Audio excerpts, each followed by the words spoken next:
Hi. For those of you who are returning, thank you. I'm happy to announce the start of panel number 5, which is titled Schenker and Beyond. This is Faiz's name, and if those of you who are familiar with any Schenkerian literature, this is right after he had finished Beyond Schenkerism, and when put on the spot, he came up with the unique Schenker and Beyond. So for those of you who don't have handouts, they're over there and they'll circulate. Does everyone have one? Yeah. My handout's also my PowerPoint. Yeah, okay. Well, with all that, I'd like to introduce the first speaker.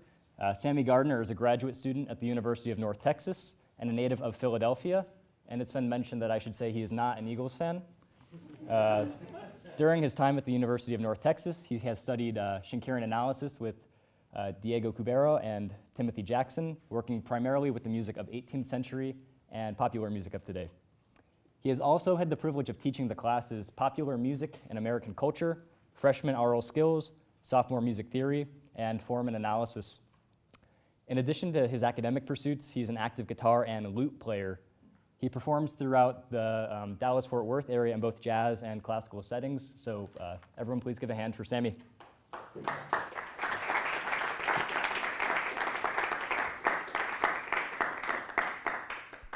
Thank you. Schenkerian analysis and the schemata identified by Robert Yertigan can find themselves at odds. This conflict is ironic when one considers that both forms of analysis seek similar results. That is, what are the embellishments over contrapuntal patterns? The pattern for Schenkerian analysis is the counterpoint between the Urlini and the Beistufen. For schema theory, it's the schemata themselves.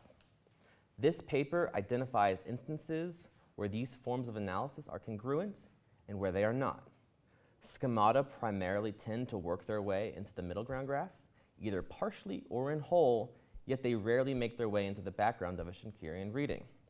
Additionally, I examine how the interaction between Schenkerian analysis and schema theory can influence our hearing. There are 3 problems that I have observed when one compares these 2 forms of analysis. First, Schenkerian analysis employs 3 levels of structure: foreground, middle ground, and background, and when appropriate, many levels between those. With schemata, however, once the pattern is identified, there isn't a need for any further reduction. Therefore, since schemata are mapped onto foreground settings, it is easy to conclude that schemata will rarely, if ever, make their way into the background of a Schenkerian reading. The second problem is the time frame for which each form of analysis engages. Schenkerian analysis is intended to be a comprehensive type of analysis, dealing with much of the common practice period and beyond. Schema theory, however, deals almost exclusively with music from 1720 to 1790, or roughly the Galant period. This discrepancy already greatly limits the amount of music that can be examined with both lenses. The third problem, and perhaps the one most easily accounted for, is how these 2 theories discuss music. Schenkerian analysis tends to view a piece globally. It delineates how everything relates to the tonic key. On the other hand, schema theory is limited to local applications. To demonstrate the interaction between these analytical methodologies, I examined the first movement of Mozart's Piano Sonata No. 9 in D major, K311. It was composed in 1777, and this piece falls within the Galant period and serves as an example that can be analyzed with schema theory and as a piece that was also analyzed by Heinrich Schenker. The first schema to occur is the do, re, mi in measures 1 and 2. It repeats exactly in measures 4 and 5. The specific instances of the do, re, mi schema work particularly well with Schenkerian analysis. Figure 1.1 shows how one typically finds the do, re, mi schema, which is different from how Mozart actually uses it in measures 1 through 5. In the case of this piece, the schema is inverted with its namesake, and the do, re, mi is presented in the bass rather than in the melody. Additionally, the upper voice substitutes scale degrees 3, 4, and 5 in place of the 1, 7, 1. Figure 1.2 shows that my Schenkerian reading considers the melodies F sharp, G, A in measures 1 and 2 to be structural. These notes then create parallel tense with the do, re, mi in the bass. Both the F sharp and G are approached by embellished incomplete neighbors. My reading maintains the do, re, mi in the bass and its parallel melody in the middle ground graph. Likewise, for the schema that appears in measure 4 and 5. Most of the schema disappears in the background, where only the upper voice A in measure 2 is maintained. This discrepancy is a common trend when one juxtaposes schema and Schenkerian methodologies. Play this.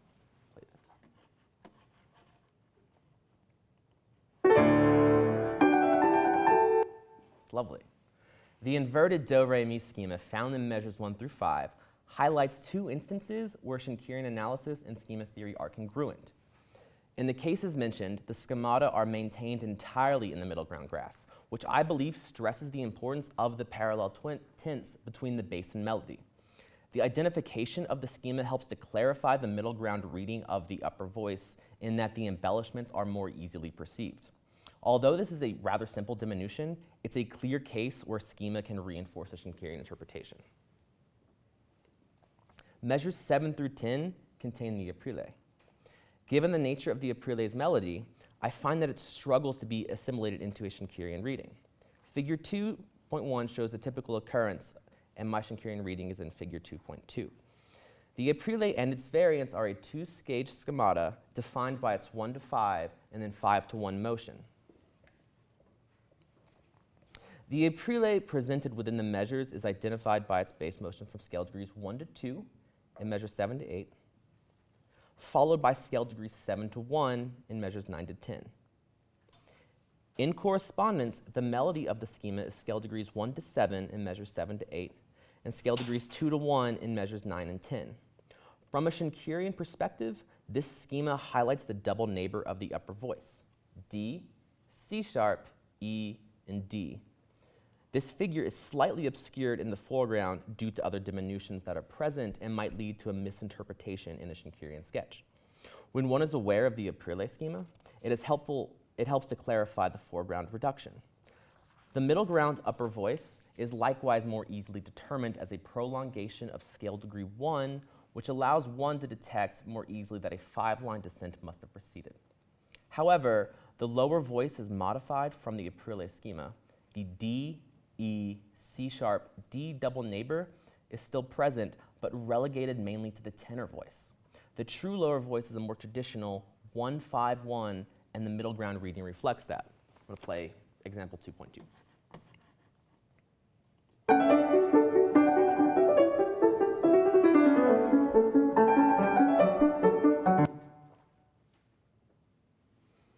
There are two schemata that are traditionally can be found together, the indugio and the ponta. The intent of the indugio is a predominant prolongation that heightens an arrival to 5 through the chromatic ascent of 4, raised scale degree 4, and 5, as seen in measures 12 and 13.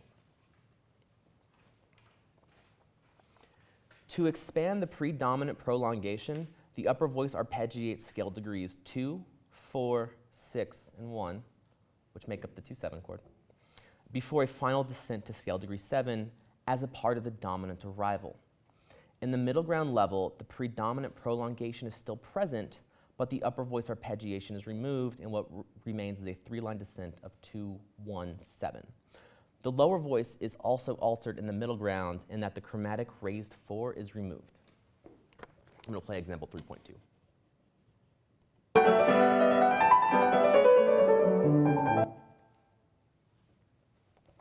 After the arrival of the dominant is prepared by the indugio, a common follow-up is the ponte schema. This schema is perhaps the strongest point where Schenkerian analysis and schema theory interact. Figure 4.1 shows a typical ponte schema, which heightens the dominant harmony through an emphasis on scale degree 5 in the bass and scale degrees 5, 7, 2 in the melody to further outline the dominant harmony. This schema extends well beyond the Galant period and is noted by other scholars beyond Yurtigan. Within this sonata, the first instance of the schema is in measures 13 through 16. Interestingly, it spans for most of the transition that connects the primary theme to the secondary theme. When one considers that this is a major mode sonata and that the secondary theme is usually in the dominant key, then it is apparent that this schema does the job of preparing the music to get to the secondary theme. It is for this reason that the Ponte schema works so well with the Schenkerian theory and can often be found in the background of a piece. My graph confirms that this schema interacts positively with Schenkerian analysis at all levels. The Ponte at measure 13 through 15 is viewed as the structural 5 before it is reinterpreted as the new local tonic for the secondary theme in measure 16. And beyond this piano piece, the Indugio and the Ponte schema will normally work in the same fashion in regards to Schenkerian readings of other pieces. The Ponte is often an important elaboration of a passage in the dominant, and the Indugio as a passage that moves towards the Ponte. In the recap of this piece, the Ponte schema is still structurally significant at the deepest level of my graph. I would now like to play example 4.2.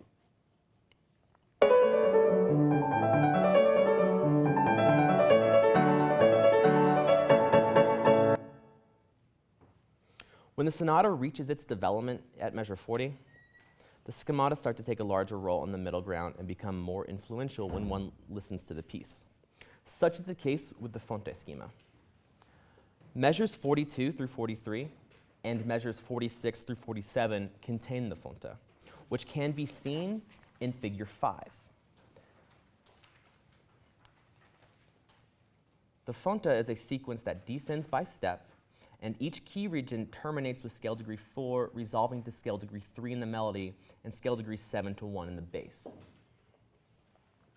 As is typical, the Fonte appears here after a double bar, and the last iteration of the Fonte schema will end in the tonic key. My graph proposes a different reading, however. Although the schema does end on D major, which is the global tonic of this D major piano sonata, it is caught within a prolongation of B minor, and thus this D major, I perceive it to be a 3 of B. This reading is an instance where Schenkerian analysis and schema theory do not necessarily agree. If we don't mind thinking temporarily in the key of E minor, my reading suggests the initial A at the start of measure 40 is what begins the schema. This A is then held over until the final 8th note in measure 42, where it descends to scale degree 3 in measure 43. The D sharp in the left hand of measure 42 is scale degree 7 during this stage of the schema. In the next measure, the B in the left hand in measure 41 allows for a much stronger 5-7 to 1 motion in E minor. The same motion happens again a step lower in D major in measure 44 through 47. The G in measure 44 is held until the G in measure 46, and the octave A's in measure 45 further reinforce the 5-7 harmony as it moves to 1. This 5-7 motion in E minor, followed by 5-7 to 1 in D major, is intact in the middle ground structure of my reading. The global voice leading over these measures, when viewed through a Schenkerian lens, becomes 5-4-3 in D major, but because D major is the 3 of B minor, it is reduced out in the background structure of my piece. I'm going to play this delightful section for you.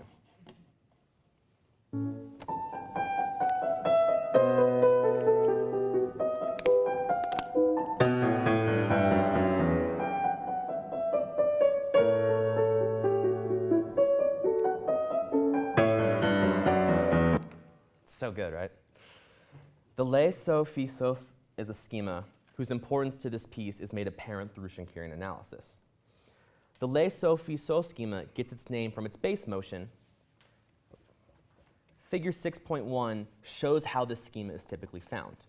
This schema can be found in measures 52 through 54, and since there is a perfect authentic cadence in measure 55 that directly follows this schema, I'm going to include it in this discussion.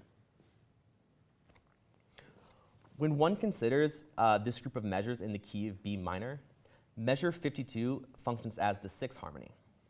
The 6th harmony then moves with parallel fifths to the 5 chord in the following measure for 2 beats, followed by a sharp 4 diminished 7 for the remainder of measure 53. The schema proper ends on the downbeat of measure 54 with a 5-6-4 chord, which, as to be expected, reaches a B minor cadence in measure 55. As shown in my graph, the perfect authentic cadence is marked as important even at the deepest background level. The middle ground shows the first iteration of scale degree 5 and the bass removed because it is a passing tone. That passing tone, which is the second stage of the schema, is typically found in second inversion, which kind of creates the parallel fifths, and it's normally a passing 6-4 chord, which it is here. While here it is not in second inversion, the chord is still passing between the 6th harmony and the sharp 4 diminished 7. That E-sharp harmony is then slurred to F-sharp. That begins the cadence. The passing tone is removed in the middle ground level. Additionally, the E-sharp is removed at the background level, which reduces the figure to G as an upper neighbor to F-sharp.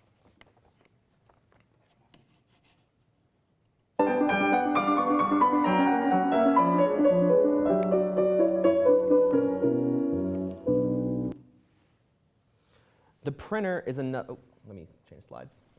The printer is another schema that highlights an instance where schema theory and Schenkerian analysis can find themselves at odds.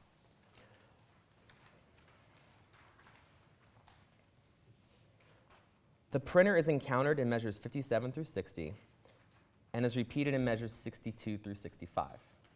Figure 7.1 showcases the printer in its typical format. The printer features scale degrees 4, 3, 2 in the baseline with parallel tenths above it to create a 6, 5, 4, 3 melody line.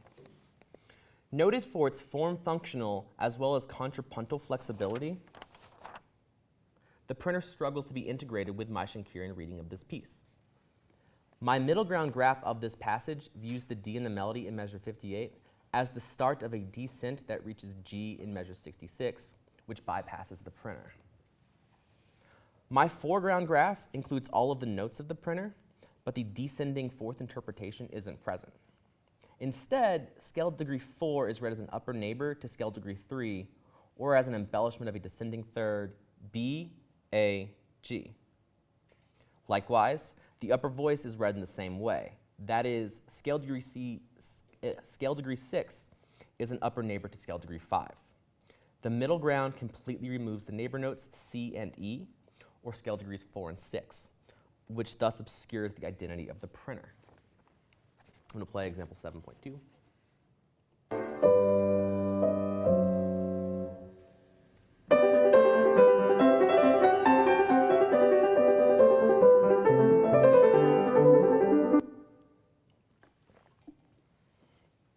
The do-re-mi schema occurs again in measure 66.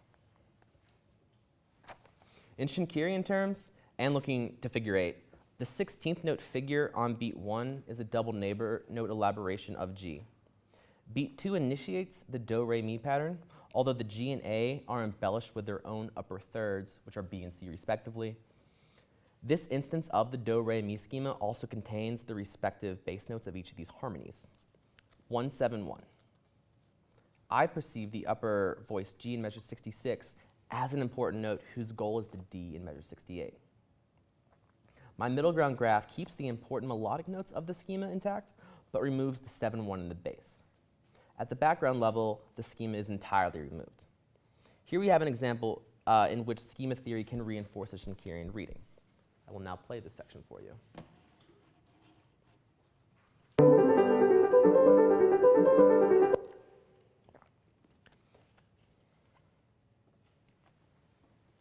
Another instance in which these two forms of analysis can find themselves at odds is the monta, seen in figure 9.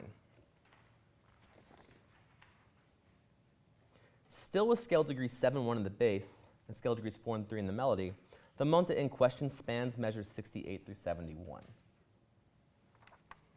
Measure 68 contains the bass pitches of C sharp and D with the melody notes G and F sharp respectively.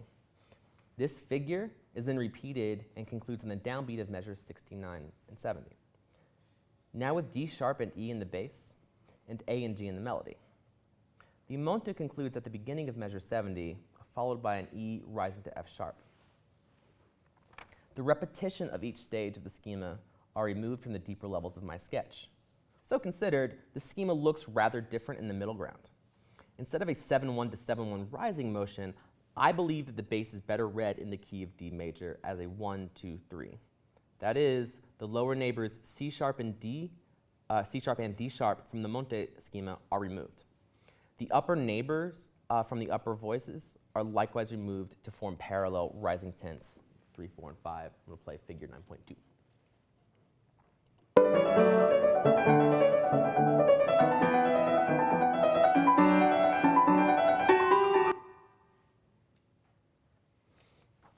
Several musical details stand out when we engage with both schema theory and Schenkerian analysis.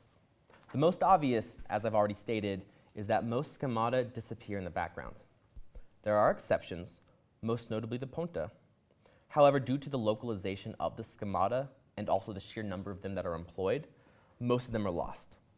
Certain schemata, though, do find themselves in the middle ground graph, either entirely intact, in this case we have the punta, and many schemata have some remnants presented in the middle ground, but not all of them. There are even ambiguous cases, like the printer, which we found in measures 57 through 64, where there are parts of the schema that are missing in the middle ground, where the parts of the schema that are missing in the middle ground are arguably the most important parts of the schema. The other takeaway from these examples is how complex the relationship and interaction between these two forms of analysis can be. Yurdigan argues, I believe rather convincingly, that the 18th century composers, they were composed using schemata. While the composers did not think in terms of the schema specifically, they did think through the base motions that they were taught in their Partimenti lessons, which is where schemata originate. Since schema patterns were compositional tools used by composers, they can often help clarify foreground reading. That middle ground and especially background readings lack parts or all of these patterns is perhaps to be expected. The fact that schemata can then appear throughout the various levels of a Schenkerian graph, or not at all, can beg the question, what is the true hearing of a piece? This paper shows that schema theory and Schenkerian analysis are frequently able to enrich each other and offer a more nuanced analysis. Thank you so much.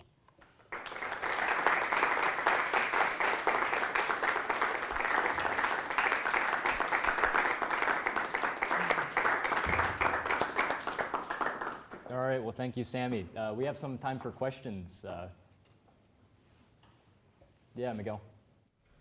Sammy, in terms of, I guess, more practical, it seems that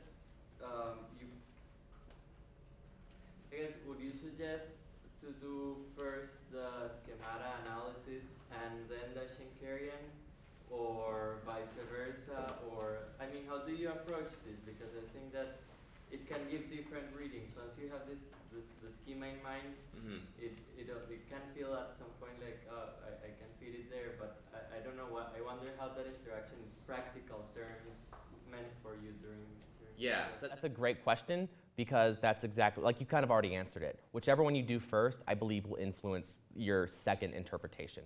Whichever one you start with, whichever one you end with, I don't think it matters. For me, what did I do first? I think I taught this piece in a form class, and I noticed schema, and then I did a Schenkerian graph, and I kind of teased out a lot of the schema. What I found really interesting was while Mozart wasn't necessarily in like the Neapolitan conservatories where schemata were just so prevalent, this piece is still like infested with them, like they're everywhere.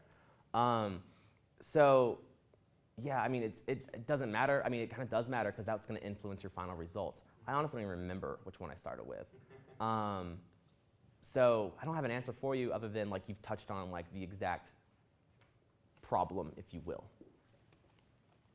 Yeah. Yeah. Thanks, enjoyed that. Just a word on terminology might be worth thinking about. Okay, sure. Future. You're using the terms foreground, middle ground, and background, but actually what you're describing is all foreground. Okay. And it's all just your layers within what would be Okay. foreground. And you know what I'm saying? Yeah, no, I do. Okay. Yes, ma'am. That was an excellent paper. Thank you very much. I'm wondering if you've been thinking at all about the sort of reverse. So you were going towards higher levels, right? So what about the notion of diminution, right? Okay. So in other words, if you take the schema and you take Schenker's notion of diminution, to what degree would you say they are similar or different in terms of the schema and ornamentation and Schenker's notion of diminution? Does that take it from a different angle, do you think? Okay. It's a big question that I'm not even mildly qualified to answer, I don't think. But I'm going to try, and if I'm wrong, forgive me. So one of the things about schema and diminution that I think is so interesting is that when these Neapolitan schoolboys and girls, they were taught, and the schema, they weren't thinking, oh, I'm going to do a Romanesca or a printer and then follow it up with, you know, such and such. It's I'm so ingrained in these patterns that they just happen. And so they compose things out of them. How does that play in with Schenker's notion of diminution? I mean, I really don't know, because if Schenker, who I think I could be wrong, I don't think I am, everything is an expansion of like the tonic triad. And that's where we get like, the background, the 1-5-1, and everything comes through that.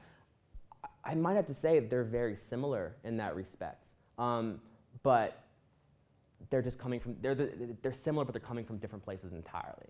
And I think one of the things about these two forms of analysis, one thing that really appeals to me is like the notion of like artists in the 18th century versus the 19th century is very, very different. We have Beethoven, who we like to think of as like this, I'm going to tortured soul, I'm going to compose these 9 symphonies. And then we get to Mahler, who locked himself in a cabin and wrote 9 more symphonies, which is very, very different than you have these 18th century opera composers, and maybe you have to write a cantata a week. You have to turn out so much music.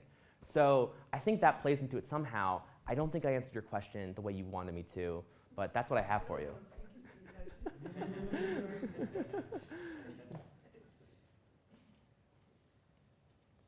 I guess I was curious. Yeah. Sorry. No, you go ahead. I've thought about this for a while. He's going to school me in a minute. Maybe this is somewhat pedantic, Okay. but I'm this, Schenker after all. So let's the figure 4.1. I was hearing an A on the top. Figure 4.1 or 4.2? Oh, sorry. Yeah, 4.2. Okay. Yes. Sorry. This is the Ponte scheme.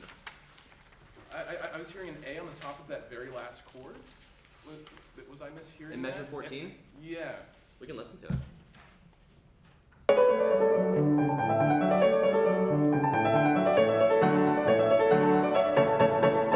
Okay, I think you're correct. I think you're absolutely correct. However, what is here is measures 13 and 14, and what is actually played is measures 13 through 16. That is entirely on me, and that's not, you were absolutely correct. That's my bad. The whole thing is just the ponta. It's just this massive dominant prolongation that ends with, the 3 hammer blows that lead into the secondary theme. Yeah. Cool. Thanks. Yeah, thank you. Are there any more questions? Well, I think we're about out of time, so everyone, another round of applause for Sammy, please.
Eric Elder is a candidate for the PhD in musicology and the recipient of the Bernard and Janice Shivik Memorial Fellowship at Brandeis University.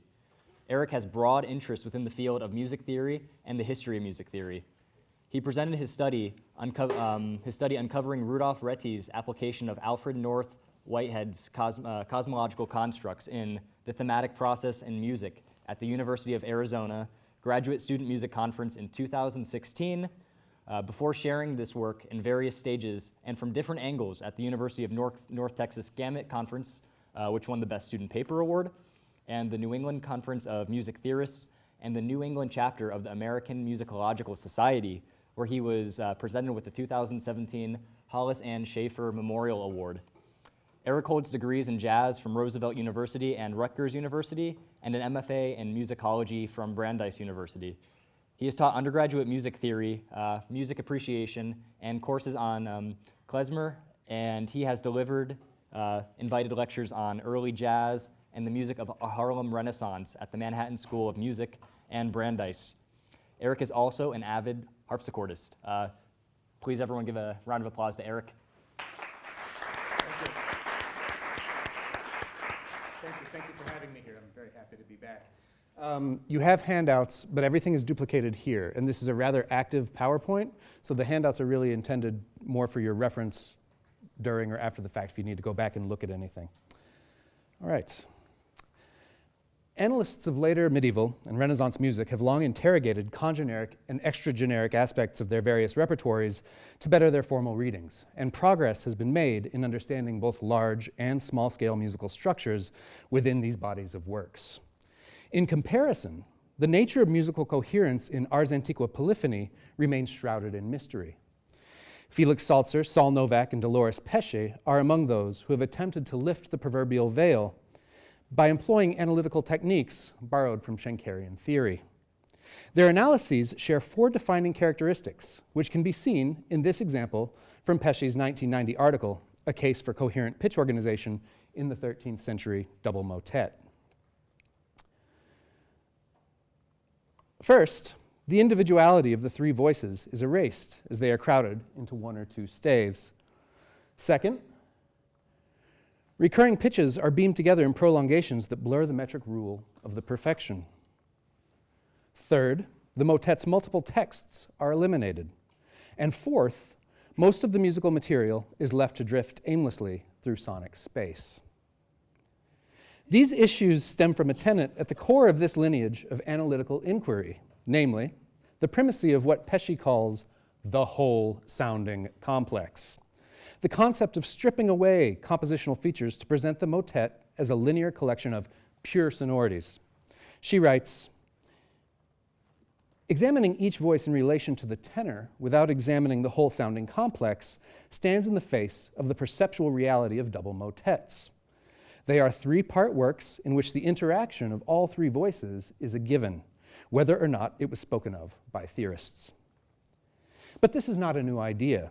In fact, in this context, it goes at least as far back as the 1952 book Structural Hearing. There, Felix Salzer wrote of the 13th century motet, whatever the composers may have wanted to express, the result is what counts. Hence, the first problem for analysis should be the meaning of the total effect of the interesting voice combinations. For as long as the meaning of the voice leading, taken as a whole, has not been recognized, only very little of the music has been explained. In advocating for analytical procedures that obscure the potential form-building forces of the individual voices, Pesce discounts the potential significance of the text structures, meter, and motivic features, aspects that are just as much part of the unarguable musical surface as the whole sounding complex with which they are intertwined. And taking the motet as a performed piece of music, these factors may have well been key structural signposts for contemporary listeners. Surely the composers of these works would have taken this into consideration. But there are more direct questions that we might ask of this analytical method. Pesce uses several recognizable analytical symbols in the prolongations found in the example we've been looking at.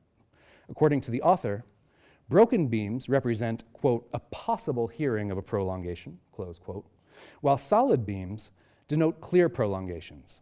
Like Salzer and Novak, she also uses solid beams to identify important voice-leading descents. We also see open and filled note heads, but it seems from Pesce's text that these are simply vestiges of the rhythms as notated in transcription. This sort of uncertainty also applies to the rare instances of filled note heads with stems and short slurs between adjacent filled note heads. Perhaps the most eye-catching elements of Pesce's graphs are Perhaps the most eye-catching elements of Pesce's graphic apparatus are the boxes that surround certain harmonic motions. These represent cadence points with, quote, strong structural weight, which is lent to them by the presence of directed progressions. A directed progression being a perfect consonance arrived at through at least one semitone motion from a sonority consisting of 1 or 2 imperfect consonant intervals over the tenor. This is the first prolongation cadence complex in the excerpt. To demonstrate the sonority-based nature of these prolongations, I have created a slightly more conventional-looking graph that will still accurately reflect Pesce's analytical prose. The two harmonic prolongations stand out clearly here. Each contains embellishing melodic motion, though the first is perhaps a bit too triadic for comfort. Leaving that aside, what happens when we place Pesce's box over the more conventional graph? Succinctly put, a catch-22. While the box is intended to represent a structurally weighty cadence, it contains only unconnected notes, floating lazily upstream. If I wave my hands and claim that these notes are supported by the tenor's G3, as suggested by Pesce's identification of a directed progression at this point, then I effectively tear apart the preceding prolongation. And if I choose to defend the prolongation, the B3 and E4 are left harmonically unsupported and no directed progression exists. Either way, Pesce is in a spot of trouble. Logically, we must prioritize the directed progression over the prolongation, as it is part of the contrapuntal structure required by the composer. This decision can be easily affirmed by a glance at the transcription. Here we see that Pesce's internal melodic embellishment is actually the instigation of a new text line in the motettus. And stepping back a bit, we can see that all three voices end their individual phrases in a perfect consonance that fills the entire perfection. This is perhaps as emphatic an ending as one might craft without employing a directed progression, and it occurs right at the point where Pesce begins her prolongation. Now, I suspect that some of you are thinking that prolongations are larger musical phenomena that we often apprehend regardless of the features on the musical surface, and to this I would respond with a resounding yes. But there are caveats, and Steve Larsen's definition of prolongation may help in sorting out the gritty details. According to Larsen, prolongation is, in the final definition, embellishment, but it is embellishment within a perceived systemic framework. That frame allows us to perceive a given sonority as contextually stable or contextually unstable. If the sonority is contextually unstable, we will auralize a more contextually stable sonority to which the first should move. This perception of contextual instability is itself the phenomenon of prolongation. But Pesce writes, although we have assured ourselves that 13th century motets are not grounded in a system of tonality or modality, we have not articulated which principles of pitch organization may in fact underlie them. Close quote. If this is so, and I do believe that it is, how can we begin to perceive contextual stability, or the lack thereof, within the contrapuntal texture of the motet? Thinking again of Larsen's definition and looking at the spot in the music where Pesce identifies the first prolongation, we might ask, by what criteria do we expect the motettus to return to D3? I would suggest that we have no such expectation, and that Pesce's prolongations are nothing more than indications of tonal saturation, surely the bluntest instrument of tonal coherence. A look at Pesce's second prolongation cadence complex supports this conclusion. Here, we find a visual representation of Pesce's uncertainty. She identifies a structure that, according to her criteria, should be a prolongation of a D3, D4 octave. And this does, at first glance, look like a perfectly acceptable prolongation by neighbor motion. But the box indicates that this prolongation is again intersected by a structurally weighty cadence. Whether symptomatic of applying an existing analytical model to ill-fitting music, or a case of extreme confusion over the existence and interaction of structural levels, again, there is clearly a problem here. So what do? Do we throw our hands in the air and dismiss the 13th century motet as devoid of larger scale musical structure? Obviously, I think not. Instead, I propose to conduct a structural analysis based on the available information rather than an imported model designed for a very different musical circumstance.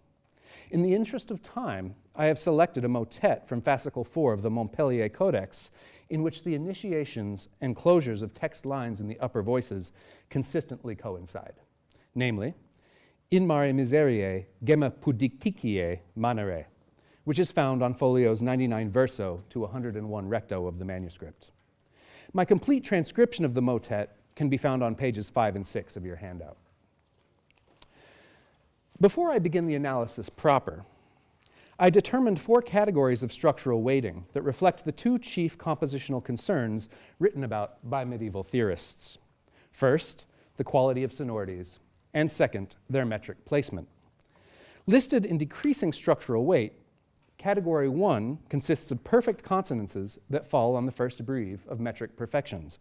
In other words, metrically strong perfect consonances.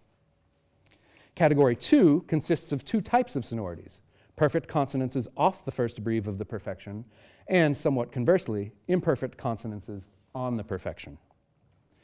Imperfect consonances off the perfection make up Category 3, and dissonances, wherever they occur, belong to Category 4. In keeping with the conventions of stem and slur notation, I use note values to represent these categories. Reversing the order from the previous enumeration, filled note heads represent Category 4, filled note heads with stems represent Category 3, Category 2 is shown with open note heads, and stemmed open note heads depict Category 1. That's a lot, so this table brings all the preceding information together. Again, quickly, Category 1 sonorities are those perfect consonances that fall on the first breve of the perfection, and these are represented by open note heads with stems. Category 2 sonorities are those perfect consonances in some other part of the perfection or in perfect consonances that fall on the first breve of the perfection, and these are depicted with open note heads. Category 3 sonorities are imperfect consonances away from the first breve of the perfection, and they are represented by filled note heads with stems. And finally, Category 4 sonorities are those containing dissonances wherever they may fall within the metric frame, and those are just notated with note heads. Having applied these fundamental principles to the first two text lines of In Mare Miseriae, some interesting features already emerge. The overwhelming presence of Category 1 sonorities at the beginning of metric perfections suggests a likely basic component of the contemporary listener's set of expectations. In perfections 4 and 6, we see similar foreground motions in the triplum and motetus that defer this expectation to the second breve. As the ordinal Arabic numerals under the staff show, these motions occur at text line endings.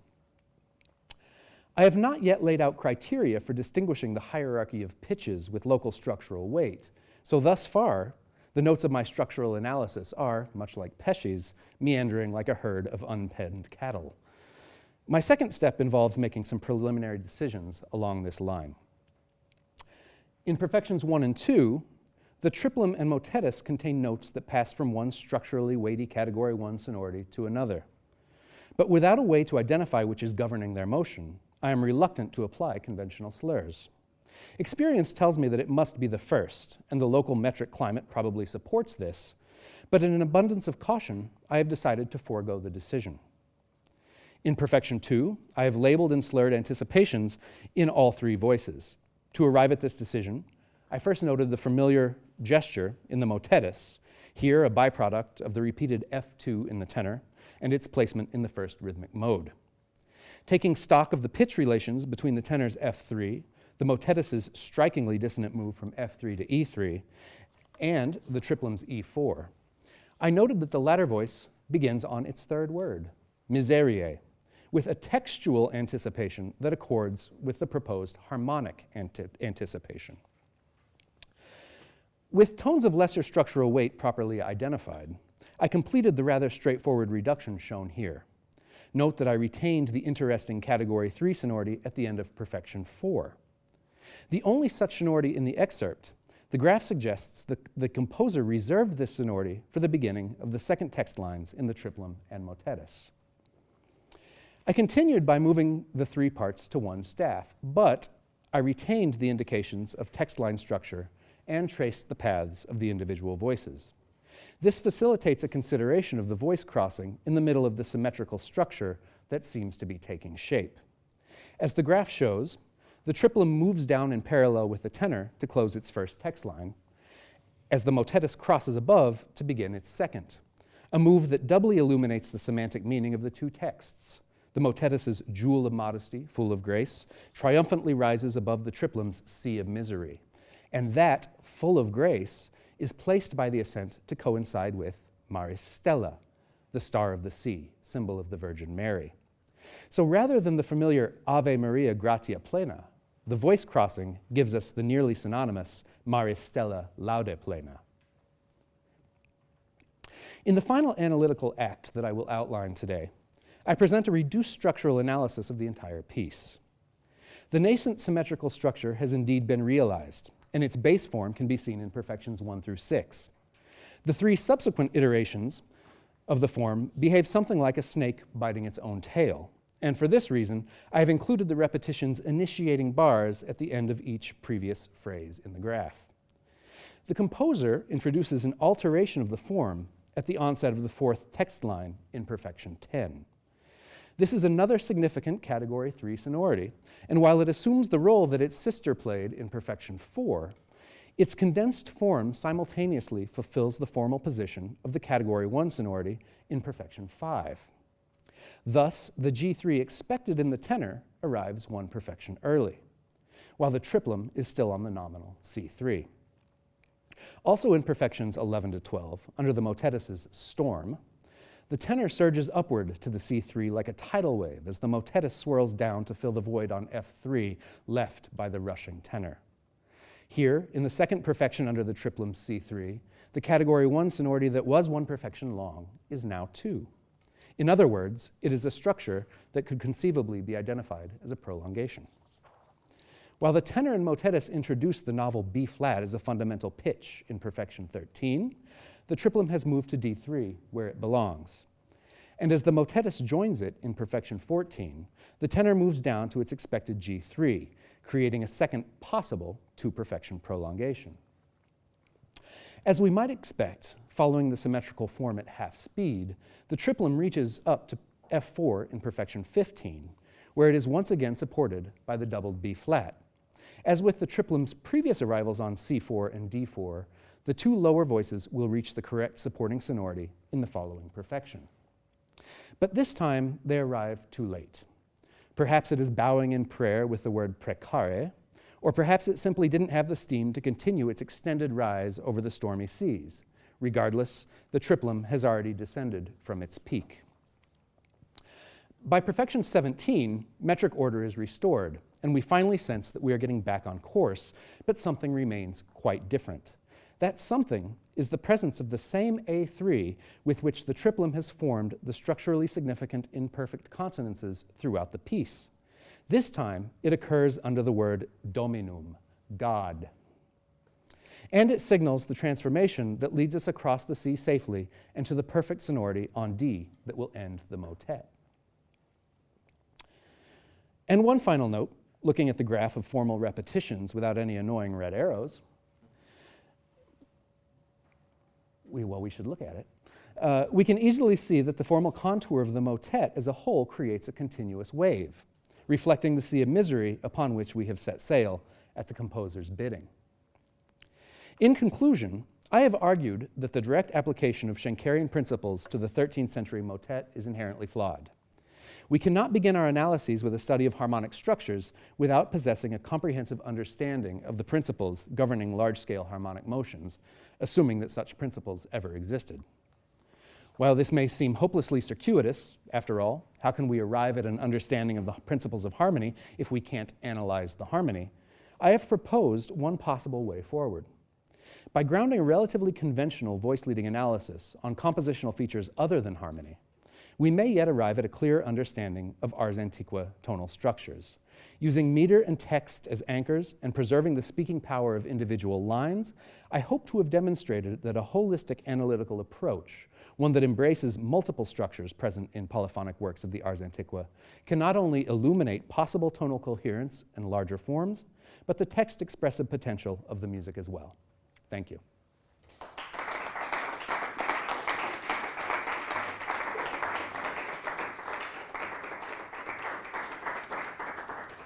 Yeah, I'd like to open the floor for any questions.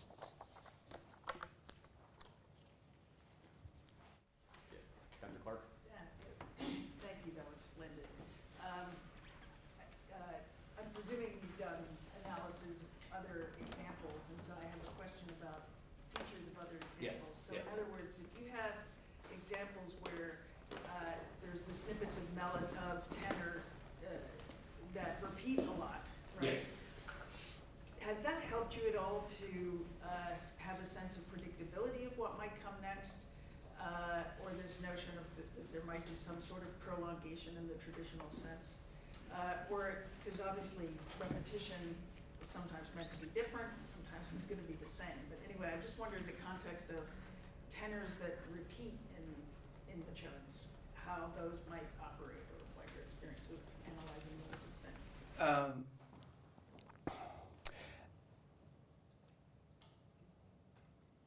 So in my experience analyzing tenors with repetition, and I should note that Pesce uses only tenors with repetition, that's part of her criteria,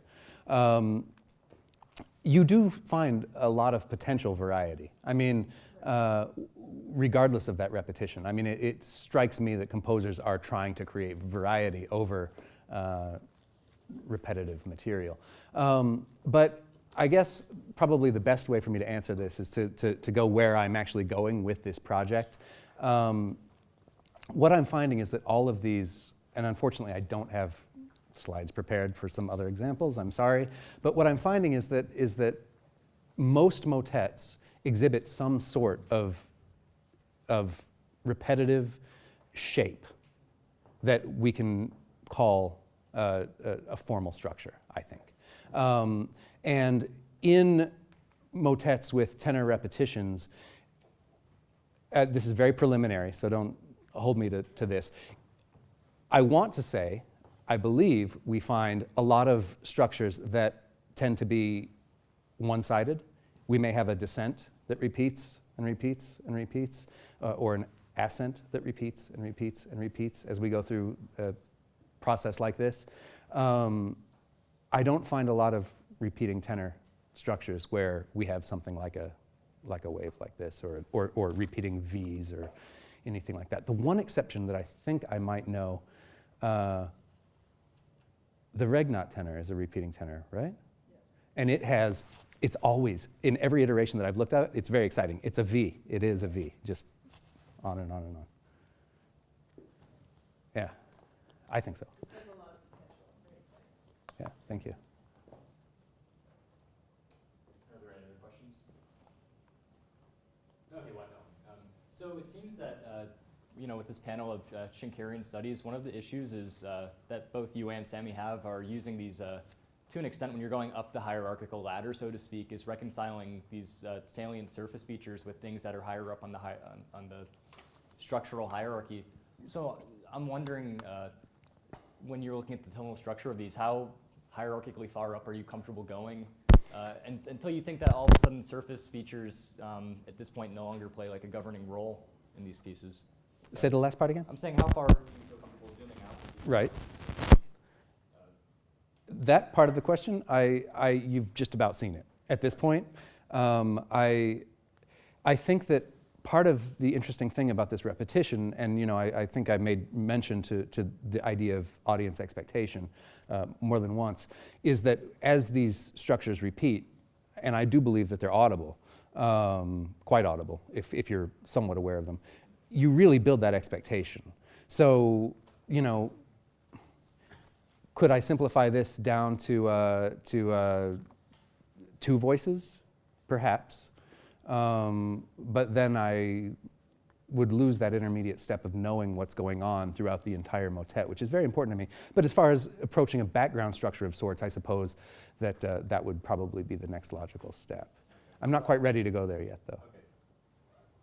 So I guess, so you're not really going beyond a shallow middle ground or slightly deep middle ground to the extent where you're saying that the modern audience would, if they were to think what was I experiencing, it would kind of be these repeating gestures almost?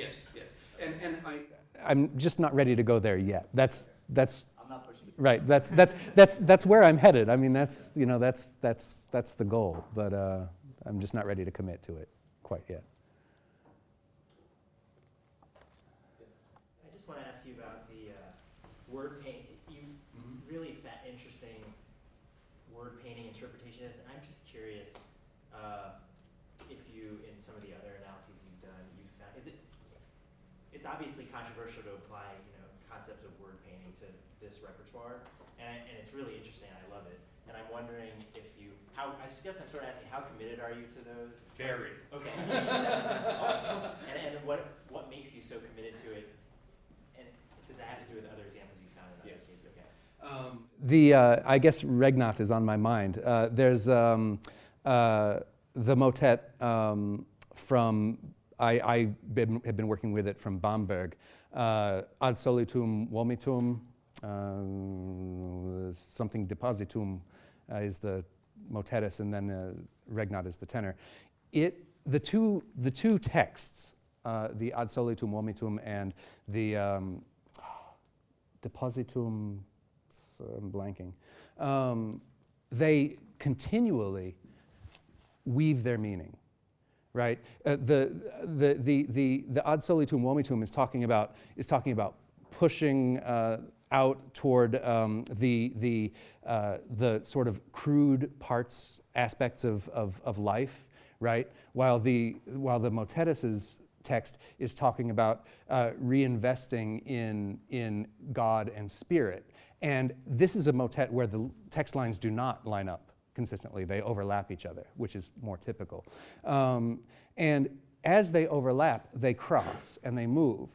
And they exchange ideas. I mean, it's very clear that this is a dialogue, right?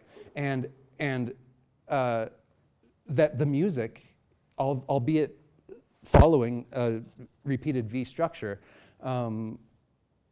is composed to enhance that dialogue of these two opposing ideas. And where we get, in that example, where we get the change in the alteration in the structure, right, as we had here in the third iteration, there, these two ideas really get mashed together, and you basically get this comes to a head and resolves as we move out of the motet.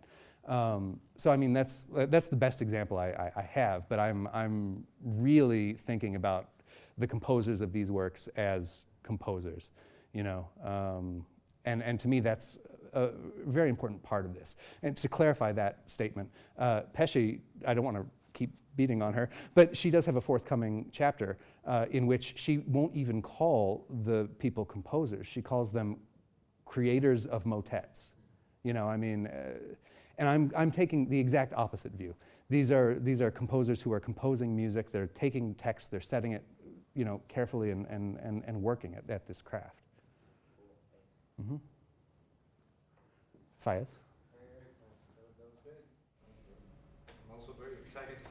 I'm usually skeptical about Schenker and this sort of repertoire, but I think you did a very good job. I only have a small question. It's not something too important, something that just... If it's from you, Fayez, it's important. Thank you, Eric. So Don't give him delusions of grandeur. Yeah, I don't have to live with it after I leave, right? Sorry, go ahead, please. yeah, you mentioned, for example, here in your last example, Mm-hmm. in perfection 12, how that, I'm just going to call it lower voice. How the lower voice rises and crosses to the middle voice and how expressive that is in relation to the text. I'm just curious, do you think of invoking maybe the concept of reaching over and hearing that as some kind of substitution of voices? That's an excellent question, and it's an excellent idea. As you can see through this presentation, I'm basically being very cautious right now in applying the Schenkerian principles. You know, I've sort of stripped them from this lineage of work, and now I'm looking at how we might go back and slowly reapply. But that's an excellent potential, I think. Hmm? Say what? Oh, taking all the fun out of it, is that what you said? Yeah, well, you know, somebody has to. Thank you. Thank you. Are there any more questions? No, well, I'd like everyone to give another round of applause to both Sammy and Eric.